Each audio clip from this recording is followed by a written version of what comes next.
For 4 months, I opened my daughter's fiance's car door almost every weekday morning, and he thanked me the exact same way every single time. A half nod, two fingers tapping the door frame, like I was furniture that happened to say morning. He never asked my name past the first ride. He never looked at my face long enough to actually place it. Not once. Not even when we sat 4 feet apart at his own engagement dinner 3 weeks earlier. That should have bothered me more than it did. Instead, it became the most useful thing that ever happened to me, because on a Tuesday morning in March, doing 62 on I-70 East, with his left earbud still in, and his voice pitched low, like he thought the road noise would swallow it, my daughter's fiancé made a phone call he did not think anyone was really listening to. I was listening. I've spent 31 years teaching teenagers how to use a table saw without losing a finger, and I know the sound of somebody about to make a very expensive mistake. He made his, that morning, out loud, 6 inches from my ear, and he never once looked over to check who was driving. Welcome to Dad Never Forgot. Get settled, because this one is going to take you somewhere. If you're new here, drop a comment and let me know where you're watching from tonight. I read every one of them, and if stories like this one matter to you, go ahead and hit subscribe before we get started, because there's more where this came from. My name is Robert Whitfield. Everybody except my mother, God rest her, has called me Bob since I was about 6 years old, and I'm 64 now, living in Westerville, Ohio, which is a suburb just north of Columbus. The kind of place with a main street that still has a hardware store on it instead of a vape shop. I spent 31 years teaching industrial technology, shop class if you want the old name for it, at Westerville North High School, and I retired 4 years ago with a pension that's fine, not fancy, fine. My wife Carol and I have been married 38 years this coming October. We met at a roller rink in 1988, which tells you everything you need to know about how long ago that was. We have one daughter, Emily, 29 years old, an emergency room nurse at Riverside Methodist, sharp as a tack, stubborn as her mother, and the best thing either of us ever built together.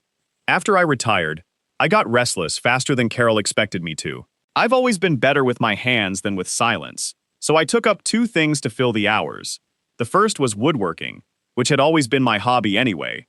I've built half the furniture in our house, including the porch swing Carol still won't let anyone else sit in first. The second thing surprised even me. I started driving 3 mornings a week for a rideshare app, not for the money, though the money was nice, but because I missed being around people who didn't already know every story I had to tell. Strangers don't roll their eyes when you repeat yourself. I liked the mornings especially. Coffee shop runs, airport drop-offs, guys heading downtown to offices with names I couldn't pronounce. There's one detail about that rideshare account that matters more than it probably should, so I want to plant it now before I forget. When I signed up, I used my first name only, the way the app defaults it, just Bob, and I never updated my profile photo. That picture was 8 years old, taken before I lost about 40 pounds on Carol's orders after my doctor used the word pre-diabetic, a little too casually, and before I shaved off a mustache I'd worn since 1994. The man in that photo, and the man behind the wheel, didn't look much like each other anymore. I didn't think about it twice at the time. I would think about it a great deal later. Our family has always run on small, steady traditions, and I think that's part of why what happened hit as hard as it did.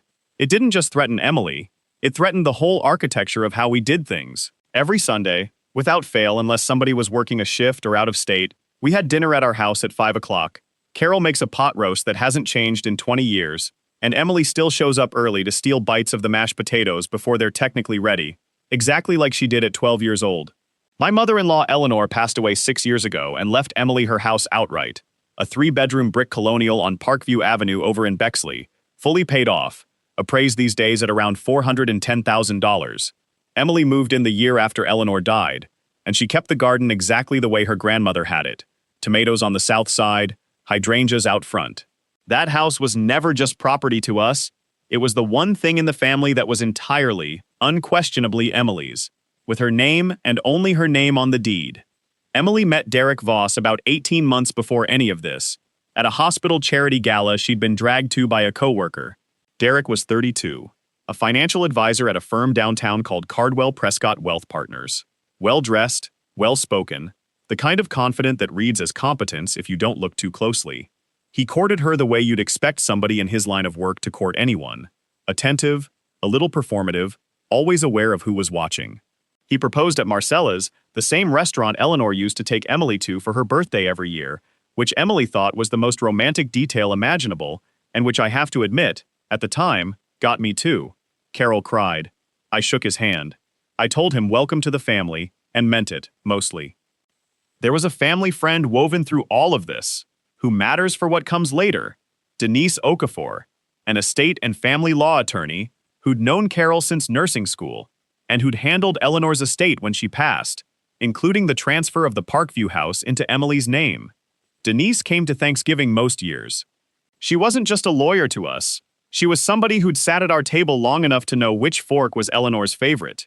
I want to be honest with you about something, because this show is called Dad Never Forgot for a reason, and I don't forget the small things, even the ones I couldn't explain at the time. I liked Derek fine on the surface, but there was a night, about 4 months into the engagement, at our house, when he asked Carol, casually, almost as a joke, whether Emily's house was in a trust or anything, or just straight up hers, and something in the back of my skull, some old shop class instinct for measuring twice, quietly noted the question and set it aside. I told myself it was nothing.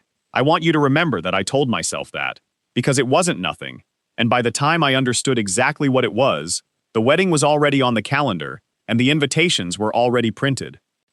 There was another detail from that same season that I didn't weigh properly until much later. Derek had a habit, whenever he came to Sunday dinner, of steering conversation toward what he called smart money moves. Refinancing, consolidating debt onto low-interest cards, moving assets into joint accounts, for simplicity. Carol thought it was just his profession bleeding into small talk, the way a mechanic can't help but comment on your engine noise. Emily thought it was thoughtful, even flattering, that a man who managed other people's fortunes for a living wanted to help manage theirs one day. I remember sitting at the head of that table more than once, watching him explain the tax advantages of joint ownership to my daughter, with the easy confidence of a man giving a client a sales pitch, and thinking, not for the first time, that I couldn't tell the difference anymore between a man who was generous with his knowledge and a man who was laying groundwork. I didn't have the vocabulary for it then. I do now. The morning everything started was a Tuesday in early March, and I want to give it to you exactly the way it happened, because the specifics are the whole point. I was driving my usual route that week, mostly Bexley and Grandview pickups heading downtown between 7 and 9, and at 7:42 a.m., I pulled up outside 212 Parkview Avenue for a rider, requesting a trip to an office on East Broad Street. I want you to sit with that address for a second, because it is not a coincidence, and it is not the address I expected. It was 3 houses down from my own daughter's front door, an apartment building where, it turned out, Derek had kept a lease the whole engagement, the two of them not officially living together yet, because Carol's mother had raised Emily to believe in a wedding night that meant something. I didn't put it together right away. I saw a man in a gray overcoat come down the steps, phone already in his hand, and I said what I say to every rider. Good morning, how's it going? And he said, morning, man, thanks, without looking up, and got in the back seat. It wasn't until we were 2 turns from his apartment, merging onto I-70, that I recognized his voice. Derek's voice, on my phone's rider profile, listed under Derek V. His photo hadn't loaded properly on my end, a common glitch with that particular app, just a gray silhouette instead of a face. And by the time I glanced in the rear view and actually saw him clearly, we were already doing 55 and he was already on a call, and some instinct, the same one that used to tell me which kid in shop class was about to do something I'd regret letting them do, told me not to say a word. Not yet, I just drove. For the first 2 weeks, the rides were nothing.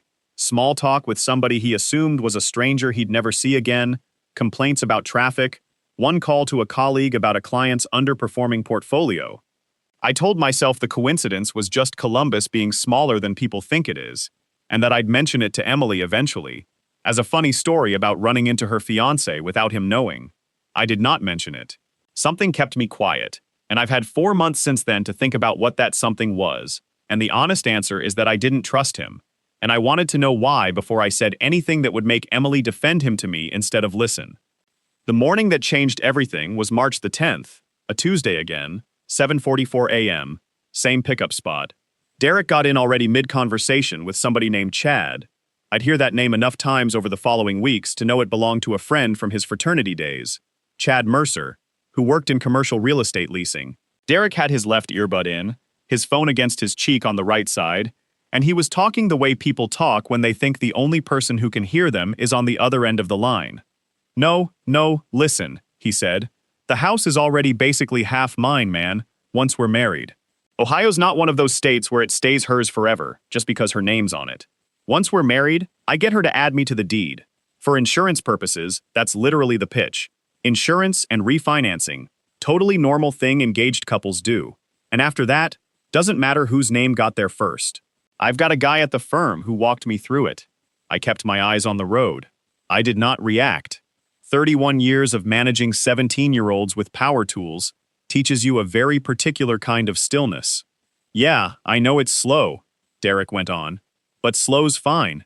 Slow's actually better, because if it happens too fast, her family gets suspicious, and her dad already looks at me funny. I want you to know exactly how it felt to hear that sentence, spoken about me, 6 inches from the back of my own head, by a man who did not know I was the father he meant. Chad, I've got $40,000 I owe by June, all right? Casino's not going to keep being patient. This is the play. I marry her, I get on the deed inside the first year, and worst case, we don't even make it. I file, and Ohio splits marital property. That house alone solves my whole problem. He hung up somewhere around East Broad and Nelson Road, 5 minutes from his office, and said, "Have a good one, man." To me on his way out the door.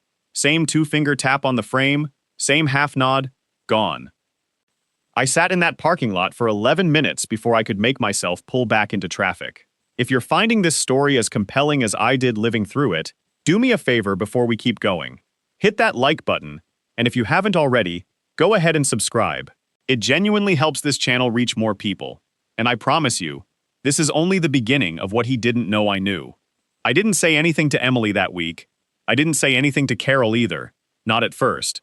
And that's not a decision I made lightly.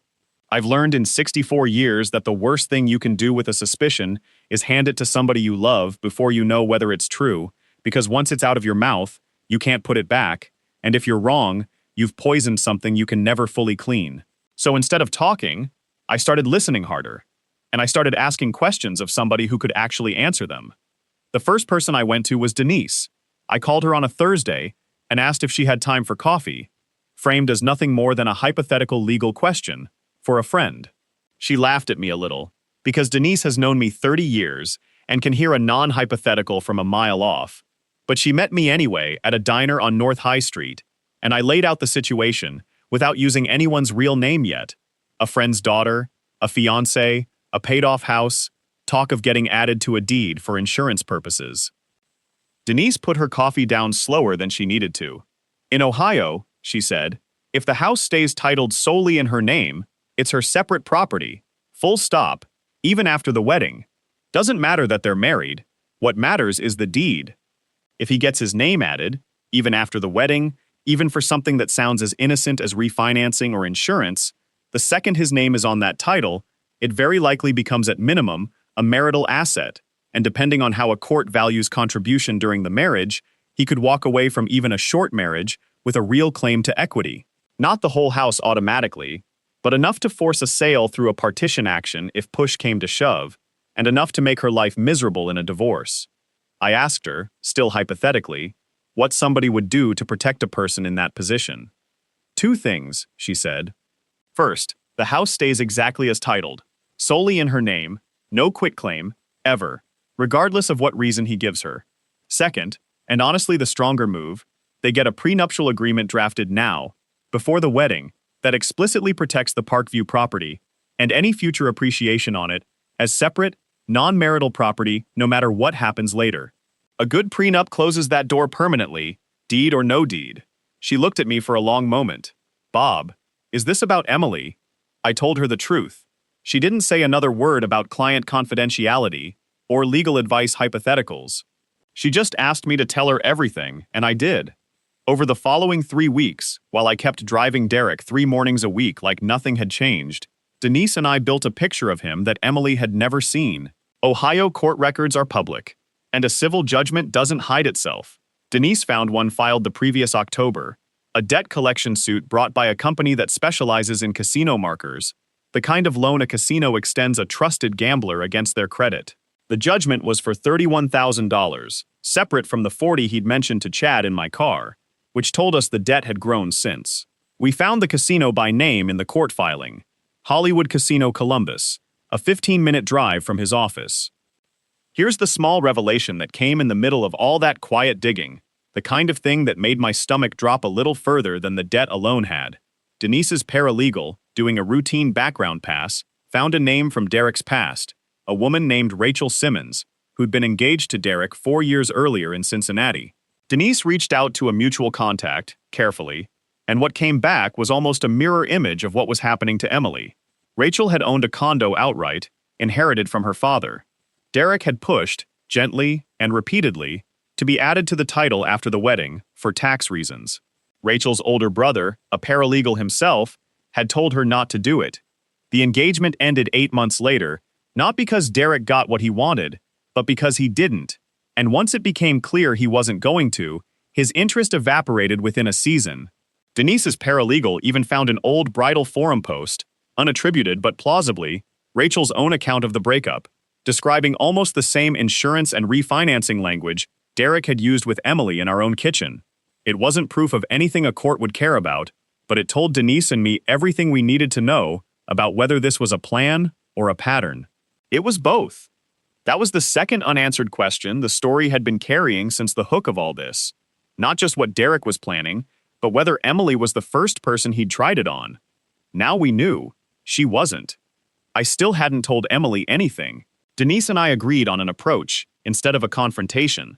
Get the protection in place first, quietly, using a reason Emily would accept without alarm, and gather enough proof that when the truth did come out, there would be no room for Derek to talk his way around it. Denise reached out to Emily herself, framed as ordinary estate planning. Your grandmother's house should probably be moved into a simple trust in your name. Standard thing. Protects it in case anything ever happens to you. Keeps it out of probate. Which was true on its own merits, and didn't require Emily to know anything was wrong. Emily, trusting Denise the way she'd trust family, agreed. And by the last week of April, the Parkview house sat inside a revocable trust with Emily, as the sole beneficiary and trustee. Even if Derek somehow talked her into adding a name to something later, there would be nothing left to add a name to. The house was sealed. There was a moment in early June, about 2 weeks before the wedding, when I almost lost my nerve entirely. I ran into Derek at a hardware store, not as his driver this time, just as myself, buying a gift for his father, and he made small talk with me for 10 straight minutes without one flicker of recognition. He asked what I did for work. I told him, truthfully, that I drove people around some mornings to stay busy in retirement, and watched absolutely nothing register on his face. I drove home that day and sat in my own driveway for a long while before going inside. Because there is something uniquely strange about standing across from a man who is actively planning to take something from your family, watching him be perfectly pleasant to your face, and understanding that his blindness to you is the only reason you know what you know at all. Carol asked me that night if something was wrong. I told her not yet, and she, God bless her, trusted me enough not to push. Meanwhile, I kept driving him. I want to explain something about Ohio law here, because I did my homework on this too before I did anything else, and it matters. Ohio is what's called a one-party consent state for audio recording, which means that as long as one person in a conversation consents to it being recorded, and I was a participant in every one of those rides, sitting right there behind the wheel, it's entirely legal for me to record it, without telling Derek. I wasn't wiretapping a stranger's private call from outside a window. I was a driver, in my own vehicle, recording a conversation I was a lawful party to. Denise confirmed that for me twice before I ever pressed a button, because I did not want to build a case for my daughter on something a defense attorney could throw out in 5 minutes. Denise even had me write down, the old-fashioned way, on a legal pad, the exact date and time I started recording each ride, so there would be a clean paper trail showing I hadn't altered or selectively edited anything after the fact. She told me plainly that the goal was never to trap Derek into saying something he wouldn't otherwise say. It was only ever to capture what he was already saying, freely, to a friend, in a car he'd requested through an app under his own name. That distinction mattered to me. I wasn't hunting him. I was just, finally, paying attention. Starting in late April, I ran a simple voice recorder app on a second phone, mounted low on the dash, out of his eye line, every single morning I drove him. Most days it caught nothing but sports talk and small complaints about a client named Whitmore. But twice more over the following 6 weeks, he talked to Chad Mercer about the plan. Each time with a little more detail. The wedding date, June the 20th, at a venue called the Broad House. The exact language he intended to use with Emily, about insurance and refinancing. Almost word for word what Denise had warned me a lawyer might advise against. And once, chillingly, a comment about how her dad's harmless, drives some Uber thing for fun, doesn't know his ass from a spreadsheet, which I will admit stung more than the financial scheme did, and which I also, quietly, saved. The rehearsal dinner was set for the evening of June the 19th, the night before the wedding, at the Broad House, a converted event barn out past New Albany, with string lights and a long farm table that could seat 40. Emily had asked me to say a few words. I told her I would. In the 2 weeks leading up to it, everything moved into place without a single loud moment. Denise had the trust paperwork finalized, and Emily's signature already on file, dated weeks before Derek ever would have had the chance to ask her for anything. I had 4 separate audio clips, cleaned up and time-stamped, transferred off the dash recorder onto a laptop, backed up in 2 places the way you'd back up anything you couldn't afford to lose. Priya Anand, Emily's best friend since nursing school and her maid of honor, knew a version of the truth by early June. Not everything, but enough that she could keep an eye on Emily without tipping anything. Because I needed one more set of eyes I trusted completely inside that dinner, and I needed Emily to have someone beside her who already half understood before the ground moved. Derek, for his part, noticed nothing. He picked out a tie he liked with Chad over lunch. He asked Emily, the week before, in a conversation she later told me about in tears, whether they should simplify some paperwork on the house once we're back from the honeymoon. Nothing major, just insurance stuff. Emily, sitting on documents she didn't even fully understand the weight of yet, told him sure, they could look at it later. He smiled at her the way he'd smiled at me the first night I shook his hand, and he had absolutely no idea that the floor he was standing on had already been quietly removed. The rehearsal dinner started at 6:30 on a warm, still evening. String lights just starting to matter as the sky went gold behind the barn. There were about 35 of us at that long farm table. Both families, the wedding party, Denise at the far end where she'd insisted on sitting, close enough to reach me if I needed her. Derek's parents had flown in from Cleveland and seemed like decent people who had no idea what their son had been carrying. Carol sat beside me, glowing, completely unaware, and I remember feeling the particular ache of loving someone enough to be about to hurt them for their own good. Toast started around dessert. Derek's best man, Chad, the same Chad from every phone call, went first, loose and funny. The kind of toast that gets easy laughs and doesn't cost the speaker anything. Then it was my turn. I stood up slower than I needed to, mostly to give my hands a second to stop shaking, and I picked up my water glass instead of wine, because I wanted my head clear. I've known Derek about 18 months now, I said, and the table went quiet the comfortable way tables go quiet for a father of the bride toast, expecting warmth. In that time, I've learned a few things about him that I don't think anybody else at this table knows yet. I'd like to share them, if that's all right. Carol's hand found my arm. I kept going. For the last 4 months, 3 mornings a week, I've been Derek's rideshare driver, I said. Pick up at 212 Parkview, drop off on East Broad. He never once recognized me. Never asked my name past the app. That's all right, I wasn't trying to be recognized. I watched Derek's face change in real time, the color going out of it in a way I'll remember for the rest of my life. But I want you to know what I heard, riding 6 inches behind you, 3 mornings a week since March. I didn't shout. I want to be clear about that, because it would have been easy to, and it wouldn't have served anybody. I set my phone on the table, face up, and I played 11 seconds.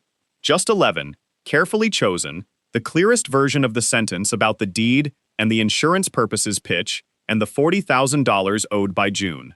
Then I stopped it.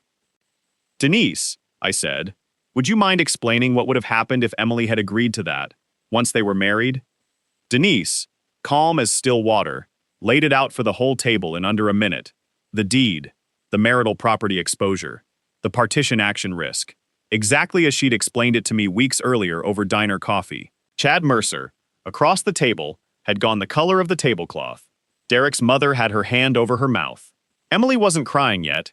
She was staring at Derek with an expression I'd never seen on her face before, something past hurt, into something closer to recognition. I want to say clearly, I told the table. The house is already protected. It has been for 6 weeks. It sits in a trust in Emily's name alone, and there is nothing left for anyone to be added to. I'm not telling you this to punish anyone in front of their family. I'm telling you because my daughter deserved to know the truth before tomorrow, not after. Derek stood up so fast his chair nearly went over. He said something about it being not what it sounded like, the way people do when it is exactly what it sounded like. Chad wouldn't meet anyone's eyes, and when Emily turned to him directly and asked, flat and quiet, "Did you know?" he didn't answer, which was its own answer. Derek's father put a hand on his son's shoulder and said his name once. Low, the way you say a name when you already suspect the worst, and you're asking for it not to be true. Emily's future mother-in-law, a soft-spoken woman named Linda, who I'd only met twice before that night, came around the table afterward, not to Derek, but to Emily, and held both of her hands for a long moment, without saying anything at all, which told me more about what she already suspected than any words could have. Priya sat with Emily the rest of the night, close, not saying much either, just present. The way good friends know how to be present when there's nothing useful left to say. Emily didn't scream. She stood, walked around the table, picked up my phone, and played the 11 seconds again herself, for her own ears this time, all the way through, twice. Then she looked at Derek and said, "I would have signed it. If Dad hadn't heard you, I would have signed whatever you asked me to." That was the sentence that broke him, more than anything I'd said. Not the accusation, the confirmation that it would have worked. She set my phone down on the table, gently, the way you'd set down something you were afraid of dropping, and turned to me instead of him. 4 months, she said. Not really a question. You drove him for 4 months, and you didn't say anything to me. I told her the truth right there in front of everyone, that I didn't want to hand her a suspicion.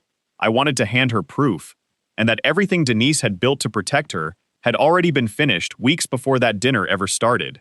She nodded slowly, wiped her face once with the back of her hand, and didn't cry again for the rest of the night. I think, looking back, that was the moment she stopped being the girl standing across from her fiancé and became, for the first time in that whole ordeal, entirely herself again. There was no wedding the next day. Priya and Carol got Emily out of that barn within 20 minutes, and I stayed behind just long enough to tell Derek's parents, quietly, that none of this was on them, and to make sure Denise had copies of everything on record in case anyone later needed them. In the weeks that followed, the consequences were quiet, the way real consequences usually are, not dramatic, just permanent. Cardwell Prescott Wealth Partners has a compliance division, and undisclosed personal gambling debt combined with an active civil judgment is exactly the kind of thing that division exists to flag once it surfaces. And it surfaced because Denise, acting within her professional obligations, made sure the judgment and the recordings were formally documented in case Emily ever needed them for a protective order or otherwise, and word has a way of traveling in an industry that small. Derek left the firm by August. Whether pushed or jumping first, we never confirmed and didn't much care. His casino debt didn't disappear either. He's still paying that down somewhere, I imagine, without a $410,000 house to solve it for him. Chad Mercer, as far as I know, is still in commercial real estate, though I heard through a mutual acquaintance that he and Derek don't talk much anymore, which tells you something about the kind of friendship it really was underneath the fraternity jokes and best man toasts. Derek's parents sent Emily a card about a month later, no explanation attached beyond a short note saying they were sorry for what their son had planned to do, which was more honesty than any of us expected from that family, and which Emily kept in a drawer instead of throwing away, because even in the middle of all that mess, she still had room to appreciate the people who'd tried. Emily kept the Parkview house, exactly as her grandmother left it, exactly as it had been protected to stay. She took about 4 months to really talk to me about all of it, without her voice shaking, and when she finally did, sitting on that same porch swing I'd built with my own hands, she asked me the question I'd been waiting for. Why didn't you just tell me the second you heard it? I told her the truth, because a suspicion said out loud too early can do as much damage as the betrayal itself, and because I wanted her to have proof, not just her father's word against the man she loved. She sat with that a long while, and then she leaned her head on my shoulder, the way she used to when she was 8 years old, and she said, "Keep driving, Dad. I like knowing you're still out there." Carol asked me once, not long after, whether I regretted waiting as long as I did before saying anything to anyone. I told her no, and I meant it. Some fights you win by shouting first. This one, I think, only ever had one way to go right, and that was patience. The same patience I used to try to teach 17-year-olds standing in front of a table saw. The kind that feels like doing nothing, while it's actually the only thing keeping everyone's fingers attached. I do keep driving, 3 mornings a week, same as always. I never did tell most of my regular riders that story, but I think about it every time somebody gets in my back seat and doesn't bother to really look at my face before they start talking like the world isn't listening. People will tell you who they really are, sooner or later, and usually they'll do it in the smallest, quietest moments, the ones they think nobody is paying attention to. The trick isn't luck. It's simply refusing to stop listening. If you enjoyed this story, hit that like button, subscribe, and drop a comment below. Let me know where you're watching from. I will see you on the next one.